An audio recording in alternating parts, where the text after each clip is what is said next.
মুহররমের ১০ তারিখকে আশুরা বলা হয়। আশুরার ব্যাপারে দুইটা প্রসিদ্ধ ঘটনা আছে। এর মধ্যে একটা হচ্ছে সহিহ বুখারী দ্বারা বর্ণিত।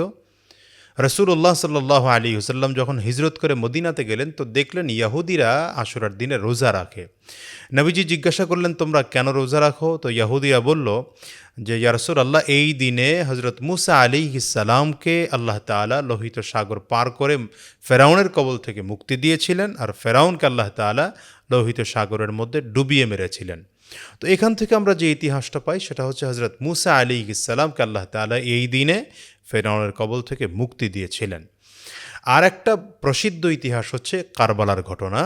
কারবালার ঘটনার ব্যাপারে হযরত হুসাইন রাদিয়াল্লাহু আনহুকে এই দিনে ইয়াজিদ এবং ইয়াজিদের বাহিনীরা নির্মমভাবে নির্যাতন করে, জুলুম করে, অত্যাচার করে শহীদ করেছিলেন। এই দুইটা ইতিহাসের পাশাপাশি আরও অনেকগুলো জাল এবং বানাওট এবং মিথ্যা কিছু ঘটনা আছে। যেমন অনেকে বলেন যে হযরত আদম আলাইহিস সালামের তাওবা এই দিনে কবুল হয়েছিল, হযরত নূহ আলাইহিস সালামের কিস্তি এই দিনে জুদি পর্বতের মধ্যে এসে লেগেছিল।